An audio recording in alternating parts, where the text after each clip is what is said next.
The diving on Quadra Island is so good that we keep coming back for more.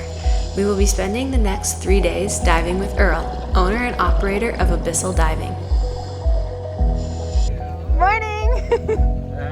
Missed a great dive yesterday. I know, Dave was rubbing it in. So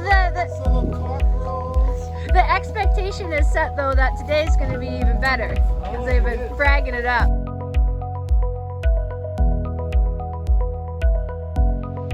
Longtime friends and dive buddies, our group hails from Vancouver Island and the mainland. Whether it is trying to make a ferry reservation or driving up after work, the diving and camaraderie is always worth the trip.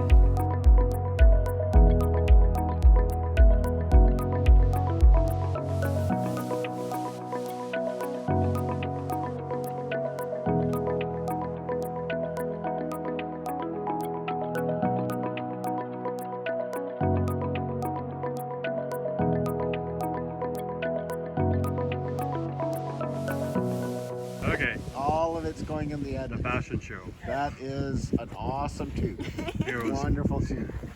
And you gotta have the narration. This is If I- the knit octopus. Yeah, crochet. Only found in warm places. If I can't find the octopus under the water, I'm going to bring it with That me. is really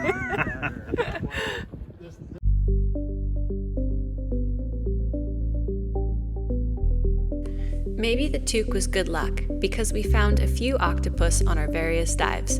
These critters are always a fan favorite. Watching them nimbly move along the wall, quickly changing the color and patterns of their skin, is fascinating. But have you ever wondered how they do it? Many thousands of cells called chromatophores are found just below the skin and are responsible for these transformations. The center of each chromatophore contains an elastic sac of pigment, kind of like a balloon, which may be black, brown, orange, yellow, or red. Nerves and muscles control whether the sac is expanded or contracted, and when the sac expands, the color becomes more visible. This is just part of the complex system that allows these captivating creatures to become one with their environment.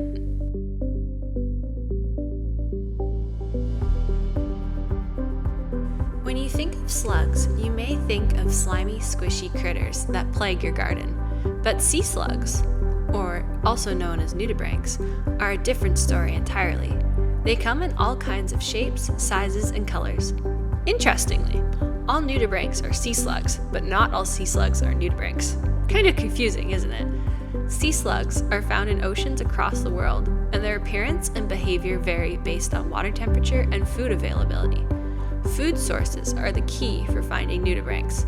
Once you learn what they are eating, you can focus on the sponge, bryozoan, algae, or kelp that they prefer, and find them quite easily.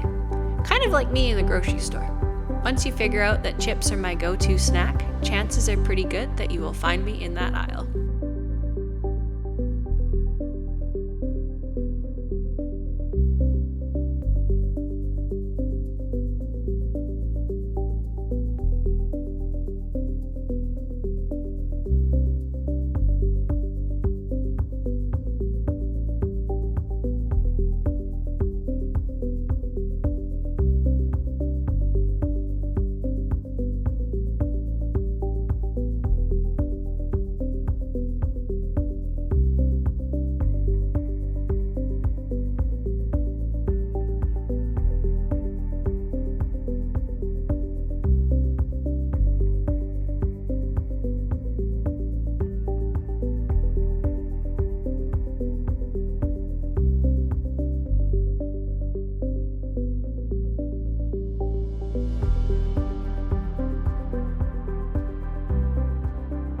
One of the many reasons that Quadra Island is so great for diving is that the sites are really close by.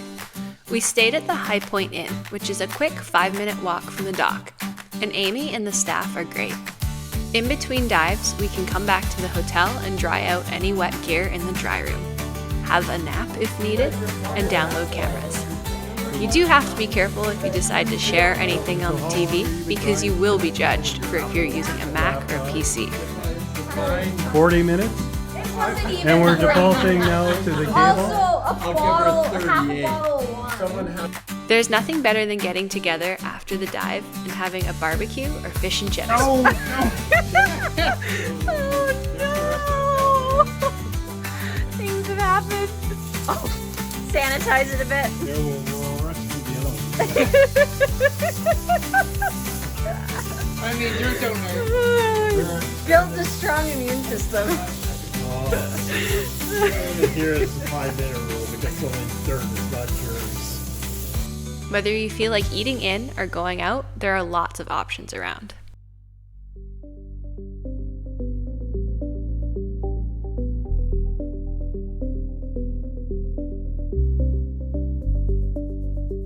Divers always go crazy for wolf eels. They're like friendly underwater puppy dogs and are so hard to resist. This one seems to have gotten too big for his den. I think there have been too many divers stopping by and feeding him and his mate urchins and scallops.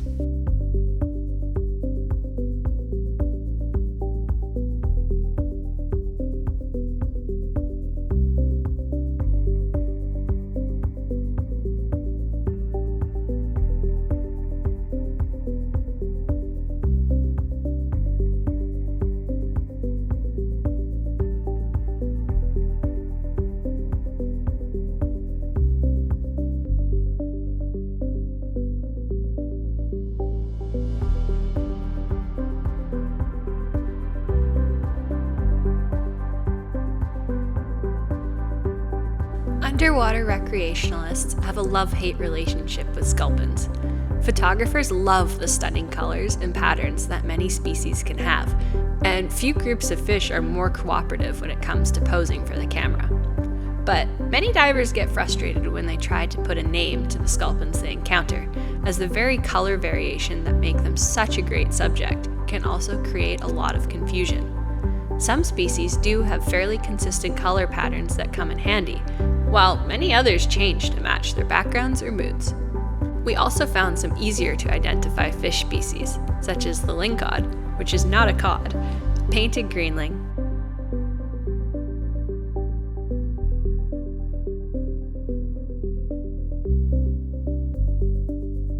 and quillback rockfish.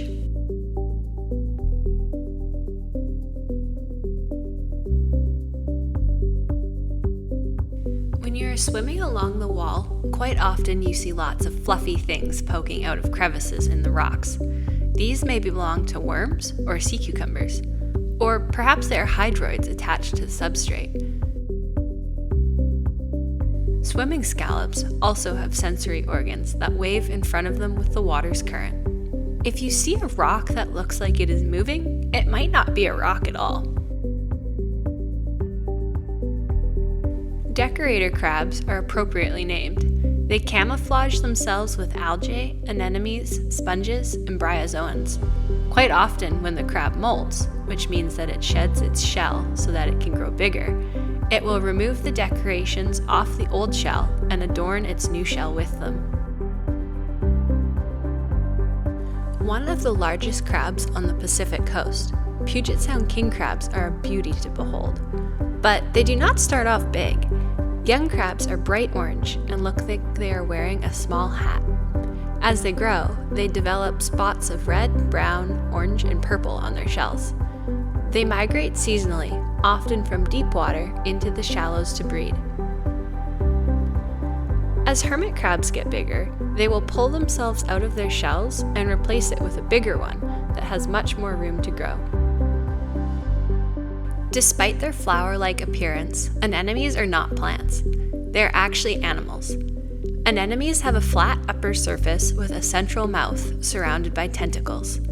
Their tentacles come equipped with harpoon-like stinging cells that immobilize their prey and help defend themselves against predators. Some anemones even go so far as to sting their own kind while competing for territory.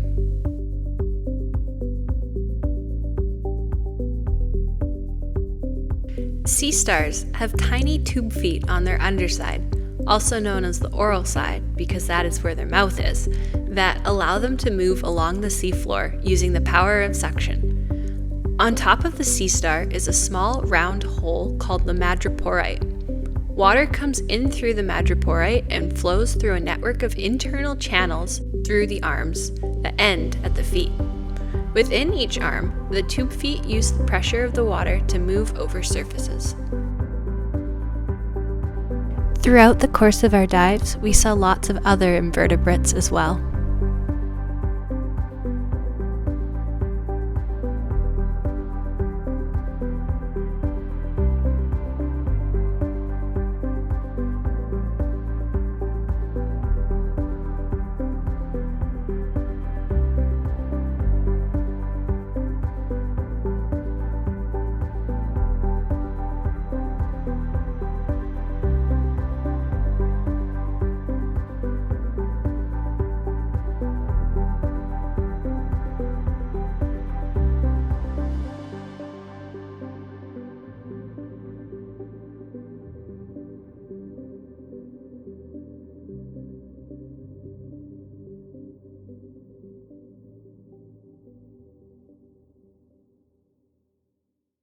This trip will be remembered for the great visibility, all the cool life we saw, and the après dive stories told over a cold beverage. Thanks to all the divers, Earl with Abyssal Diving, and Amy from High Point Inn, and Dave for organizing the trip.